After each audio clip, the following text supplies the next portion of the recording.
All right, let's jump right into a really big idea, one that might even feel a bit counterintuitive for a lot of leaders out there. It's this: the team that builds your product absolutely has to be the team that does the discovery. You just can't outsource it. And we're going to break down exactly why. I mean, does this sound painfully familiar? You know the drill. You spend a ton of money on user research, you get back this beautiful, super detailed report, and then crickets. Nothing happens. It just sits there.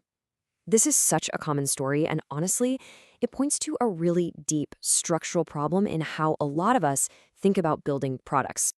So let's really diagnose what's going on here.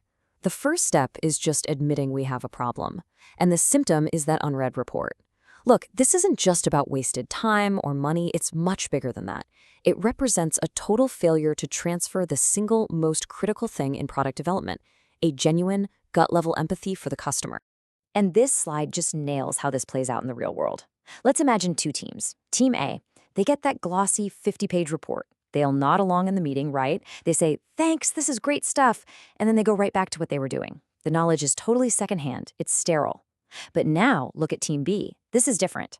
The product trio, that's your PM, designer, and an engineer, they get on a call together. They watch a real user struggle in real time. They can hear the frustration in their voice. And the result? That engineer is so connected to that shared experience, to that pain, that they ship a fix that very same afternoon. That right there is the difference between abstract information and a visceral, shared understanding. That story just perfectly illustrates the core of the problem, doesn't it? So let's move from the symptom to the diagnosis. There's actually a framework that explains why Team A failed and Team B succeeded, and we call it the Handoff Spectrum. Let's break it down. But before we get into the framework, I want you to just pause for a second and ask yourself this question about your own company. Seriously, how does an insight actually travel from a customer all the way to the engineer who's building the solution? How many people does it pass through? You got to be honest about the game of telephone you might be playing inside your own walls. Okay, so here's how it maps out. At level 1, you've got that classic game of telephone. A totally separate research team does the work and then just hands off a document. This is by far the least effective way to do it. Now, level 2 is a little better. We call it the reporter.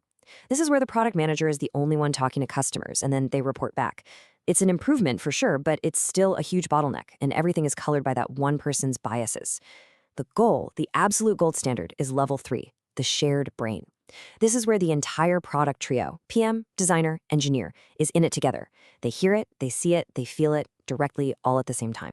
And this table really shows the true impact. Just look at that column on the far right, team mindset. At level 1, your team is basically acting like mercenaries. They're just executing somebody else's plan. At level 2, they're order takers. But at level 3, with that shared brain, they become missionaries. They're not just building features anymore. They are on a shared mission to solve a real customer problem that they all deeply understand. So the key takeaway here is this framework isn't just about process. It's about fundamentally changing the identity and the motivation of your entire team. So the big question is, how do we actually get there? Well, the good news is that moving your teams to level 3 isn't some kind of magic. It's an active, intentional organizational design. And that brings us to the prescription, how you can start actively building that shared brain. This is the question that every single product leader should be obsessed with. And the next couple of slides are going to give you a concrete, actionable playbook to do exactly that. Okay, number 1, disband that discovery handoff meeting. Seriously, just cancel it from the calendar. Instead, number 2, mandate the trio in the room rule for all customer interviews. This needs to be non-negotiable.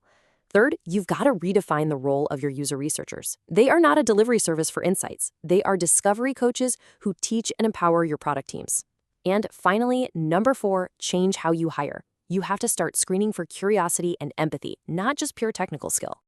And as a leader, your role in all of this is absolutely critical. If your engineers tell you they're too busy writing code to talk to customers, that's a signal that the culture you've set is off.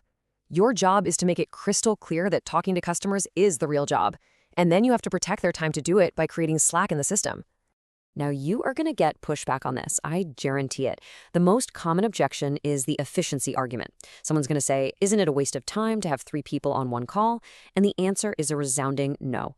That kind of thinking optimizes for the cost of the interview, but it completely ignores the massive, massive cost of making bad decisions because of a lack of shared context. You're not trying to optimize for research efficiency. You are optimizing for product effectiveness. Big difference. Okay, let's bring this all home. We've walked through the symptom, the diagnosis, and the prescription. But look, theory is useless if you don't put it into practice. So here is your concrete action item, something you can do first thing Monday morning. This week, I want you to do just one thing. Find one of those research findings handoff meetings on your team's calendar and just cancel it.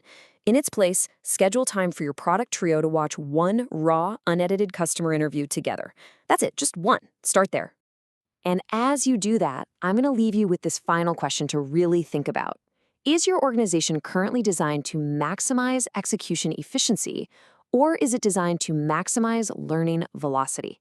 Because the answer to that question is going to determine your future success.